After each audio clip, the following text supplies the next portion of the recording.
Hello hi everyone. आज मैं वापस आप लोगों के सामने यही आपका मानव शरीर क्रिया विज्ञान का टॉपिक लेके आई हूँ। इसमें भी मैं आज आपको यही जानकारी देती हूँ कि सबसे पहले हमने कोशिका देखा है, फिर हमने उत्तक के बारे में जानकारी ली है और अब उत्तक मिलके क्या कार्य करते हैं। जैसा कि मैं आपको बार बार ये चीज दोहरा रही हूँ कि सबसे पहले कोशिका है, कोशिका के बाद कई कोशिकाएं मिलकर क्या करती है, उत्तक बनाती है और कई उत्तक मिलकर क्या कार्य करते हैं, आपके अंग बनाते हैं और अंग के बाद क्या होता है, आपके शरीर का अंग तंत्र का निर्माण किया जाता है। तो आज मैं आपको इसमें यही बता रही हूँ कि शरीर के अंग तंत्र है वो किस तरीके से निर्मित होते हैं और कौन कौन से किस किस तरीके के अंग है। तो आज आपके organs and system of the body, तो ये जो आपका ऑर्गन सिस्टम जिसे हम कहते हैं वो ऑर्गन सिस्टम हमारी बॉडी का क्या है और किस तरीके से अंग शरीर के अंग तंत्रों का निर्माण होता है और इसके पीछे प्रोसेस क्या होती है। हमें इसमें जितने भी मैंने ये पार्ट लिख रखे हैं वो सारे पार्ट आपके सिलेबस में जुड़े हुए हैं, इसलिए सारे पार्ट को आपको एक एक करके पढ़ना है। ये आज आपका यहाँ पर खाली एक क्या है, इंट्रोडक्शन है जिसमें आपको ये पता चलेगा कि कौन से अंग तंत्र के अंतर्गत हमारे कौन कौन से अंग शरीर के शामिल होते हैं, ये आपको इसमें जानकारी मिलने वाली है। तो देखो, सबसे पहले हमारी कोशिका थी, कई कोशिकाएं मिलकर क्या बनाती है, उत्तक बनाती है।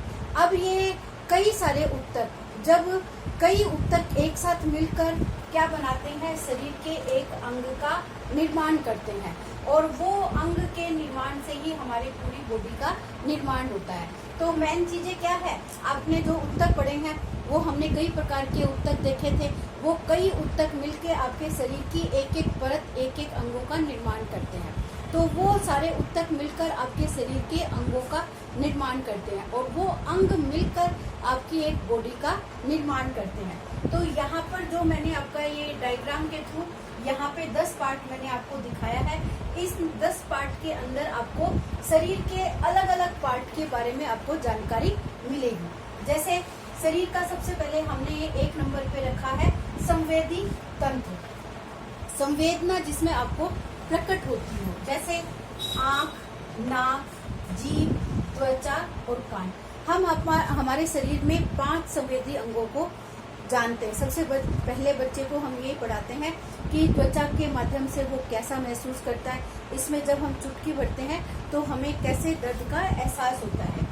आंखों के माध्यम से हम अपने किसी भी दृश्य को देखने में सक्षम होते हैं। नाक से हम वस्तु की स्मेल करके हम जानकारी ले सकते हैं।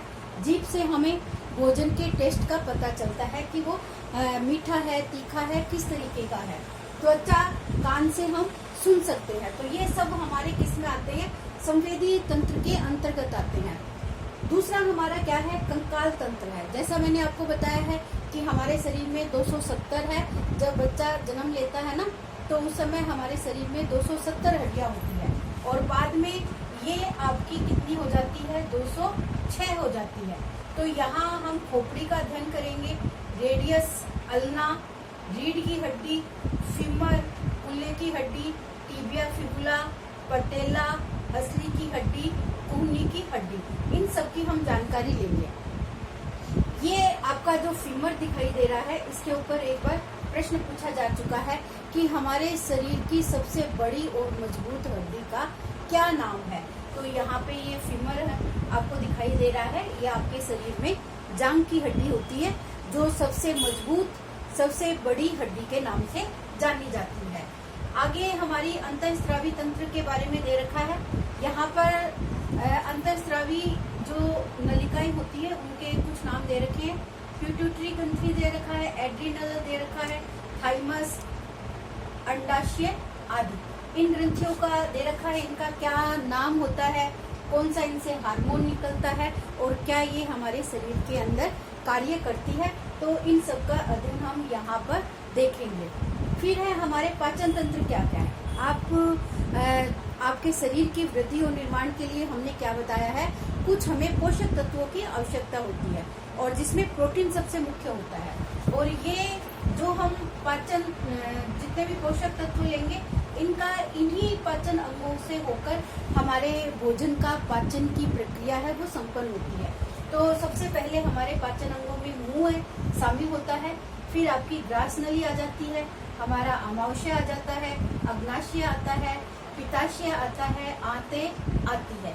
आंत भी हमारी दो प्रकार की होती है, छोटी आंत और बड़ी आंत। ये 6th क्लास से ही हमारा सीधा यहाँ से ग्रास नली से हमारा फेफड़े हैं, फिर यहाँ पे आंत है, वो इस तरीके से डायग्राम आप बनाते आ रहे हो।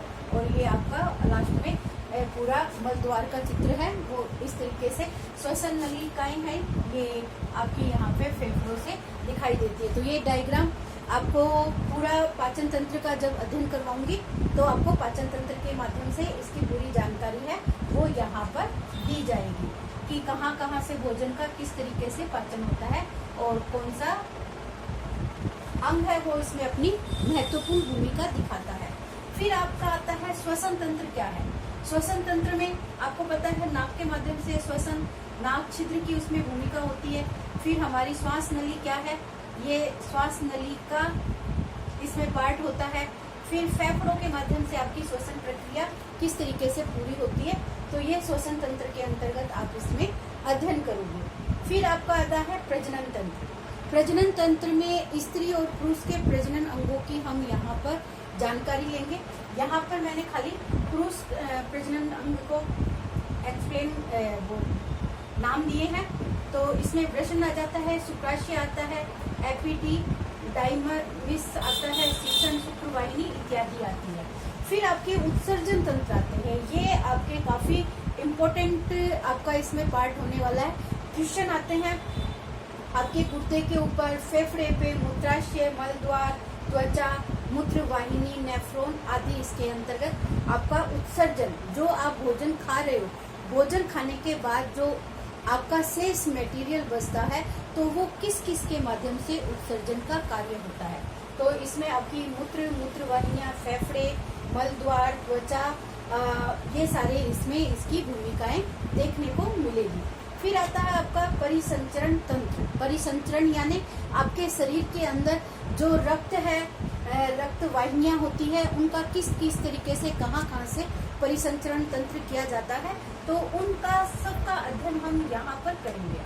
हृदय आएगा, इसमें रक्त आएगा, रक्त वाहिनियां आएगी, लसिका आएगी, शिराएं आएगी, रक्त कोशिकाएं, ये सारे आपके परिसंचरण तंत्र का कार्य करते हैं। ये सारे अंगों की इसमें परिसंचरण तंत्र के अंदर भूमिका देखने को मिलती है। फिर आपकी आती है पेशीय तंत्र। आपका क्या है? पेशियां हमारे शरीर में दो तरीके की होती है, एक तो होती है ऐच्छिक और एक होती है अनैच्छिक, और एक आपका हृदय होता है। तो नाम से भी जैसे पता चल रहा है, ऐच्छिक जो हमारी इच्छा के अनुसार कार्य करने की प्रवृत्तियां होती है, अनैच्छिक जो बिना इच्छा के अपने लगातार वो प्रतिक्रिया हमारे शरीर के अंदर चलती जाती है। तो दोनों प्रकार की पेशीय तंत्र के बारे में हम यहाँ पर जानकारी लेंगे। फिर आता है आपका लसिका तंत्र। क्या है? मस्तिष्क, स्पाइनल कोड, तंत्रिकाएं, आंख, कान इत्यादि, इन सब का हम इस टॉपिक के अंदर लसिका तंत्र के अंतर्गत अध्ययन करेंगे। तो इसके अंदर देखो, सबसे जो हमारा मुख्य पार्ट होता है, इन अंतःस्रावी ग्रंथियों के बारे में भी काफी प्रश्न है, बार बार में पूछे जाते हैं। कौन सी ग्रंथिका का कौन सा कार्य है, इसके कार्य इम्पोर्टेंट है। इनमें जितने भी पार्ट है इन सबके कार्य पूछे जाते हैं कई बार। और कई बार ये पूछा जाता है कि जैसे ये कौन सा हार्मोन स्रावित करती है, इनमें इनकी हड्डियों की संख्या पूछी जाती है, ये हमारे कौन से शरीर की हड्डी है, इस तरीके से इनका नाम पूछा जाता है। जैसे रेडियस और अल्ना कहाँ की हड्डियां है, और एक आपका टीबिया और फिबुला, ये दोनों हाथ और पैर की हड्डियां है। दो तो हमारे यहाँ हाथ में हड्डियां पाई जाती है, दो ही हमारे पैर के अंदर, जो फीमर तो ये जांघ की हो गई, और नीचे वाला हिस्सा है उसकी दो हड्डियां होगी। तो इनमें बहुत कंफ्यूजन रहता है कि कौन सी हमारे पैर की हड्डी है, कौन से हमारे हाथ की हड्डी है। तो इनमें आपको फर्क करना है। रेडियस अल्ना कहाँ की है, टीबिया फिबुला कहाँ की है, और रीढ़ की हड्डी तो आप सब जानते ही हो कूल्हे की हड्डी कौन सी होती है, कोहनी की हड्डी क्या होती है, तो ये पूरा आप कंकाल तंत्र के अंतर्गत इसका अध्ययन करोगे। इनके साथ साथ संवेदी आँख, कान, नाक, त्वचा, जीभ ये क्या कार्य करती है, किस तरीके से इनकी प्रतिक्रियाएं होती है, तो इन सब का आपको अध्ययन करना है। तो आज मैंने आपको शरीर के जो अंग तंत्र है वो कौन कौन से अंग तंत्र है, उनकी क्या हमारे शरीर के अंदर भूमिका रहने वाली है, इनका हम अध्ययन करेंगे। आप मेरे चैनल पे बने रहे और इनके पूरी प्रतिक्रियाएं हैं वो मैं यही टॉपिक आप लोगों को सबसे पहले करवाने वाली हूँ, ताकि सारी जानकारी आपको अपने एग्जाम के लिए तैयार आपको मिल सके। पहले वाले जो 4 बुक्स आपकी और है कंपटीशन के लिए, उनकी मैंने बहुत सारी वीडियो डाल रखी है और उसमें भी जो टॉपिक मैंने नहीं डाला है उसका मैं आगे आपको डाल के एक एक टॉपिक का अध्ययन करवाऊंगी। तो इसलिए आप मेरे चैनल पर नए हो तो इस चैनल को लाइक और सब्सक्राइब करना ना भूलें। और आपको कोई जानकारी चाहिए तो आप कमेंट के माध्यम से मुझे बता सकते हो कि कौन सी जानकारी आपको कौन से बिंदु के ऊपर वीडियो दिया जाए, ताकि मैं उसी बिंदु को बनाने का प्रयास करूंगी आप लोगों के लिए। All the best everyone, thank you.